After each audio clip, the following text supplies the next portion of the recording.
এই আপনারা যে কয়জন বসছেন, আপনাদের কাছে অনুরোধ করলাম, প্রথম কথা আমার মূল বক্তব্য এটা, আমার বাপ, আমার অনুরোধ, বাবা, চাচা, ভাই, যদি দুইজনও বুঝে থাকেন, একজনও বুঝেন, আপনি আপনার জীবনের হিসাব মিলান। কবরে যাওয়ার আগে আগেই হিসাব মিলান। যা অর্জন হইল আখেরাতের পুঁজি, এতে আখেরাত টিকবে তো? এতে জান্নাত মিলবে তো?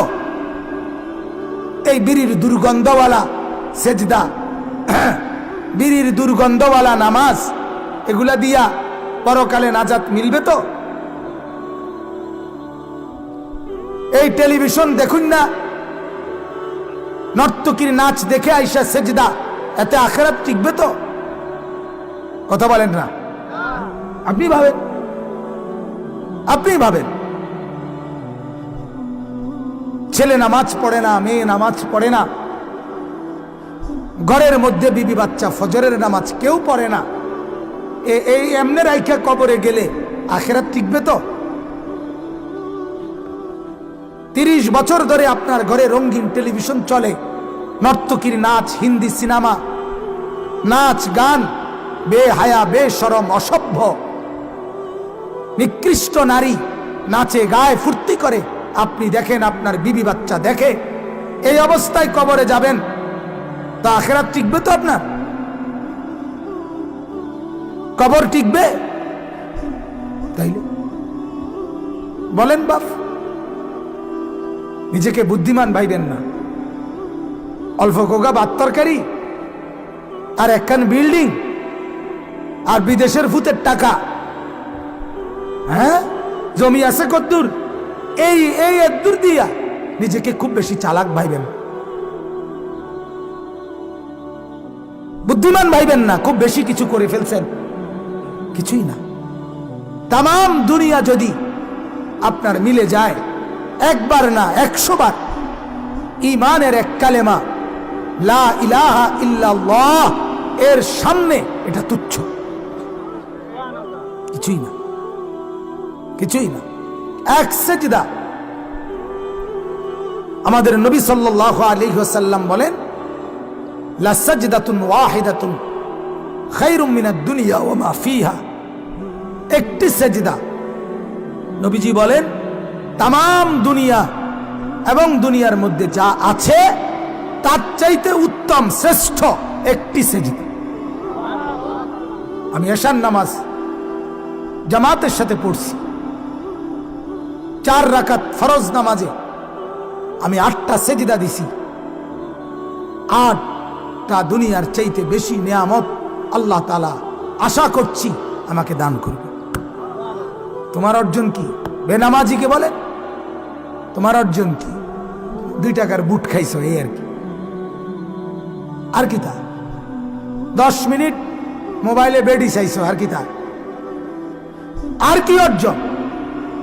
চা দোকানে চা 1 কাপ, আর এই বন 5 টিক্কা বন, এই আর কি।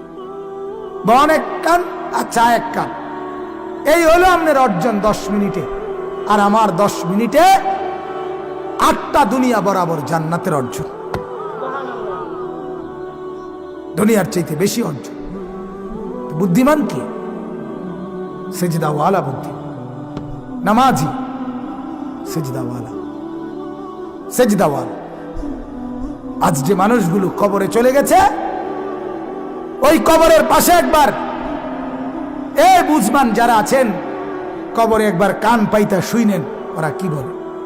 ওরাও চালাক ছিল, ওরাও আপনার চাইতে বুদ্ধিমান ছিল, ওরাও বাঁচতে চাইছিল, কিন্তু কেউ নাই, কোনো চালাক, কোনো বুদ্ধিমান, কোনো বেকুব, কোনো আহম্মক কেউই নাই।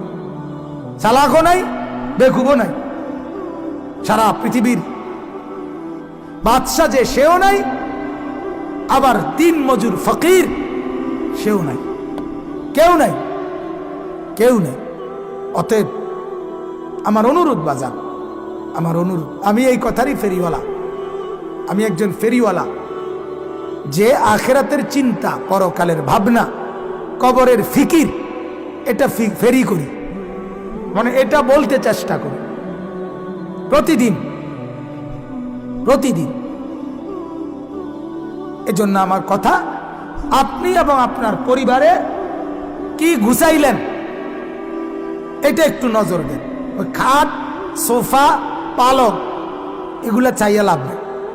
এটি পৃথিবীর সবচেয়ে মজবুত কাঠ না, একবারে যদি পাথর দিয়েও সোফা বানান তারপরেও 10-20 বছরের ভিতরে এটি থাকতো না,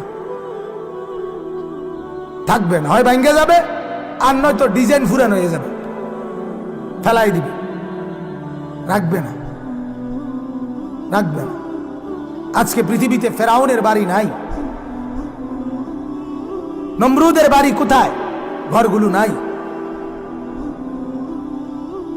কারুনের ঘরগুলো নাই, আপনারগুলো কেমনে থাকবে বলেন?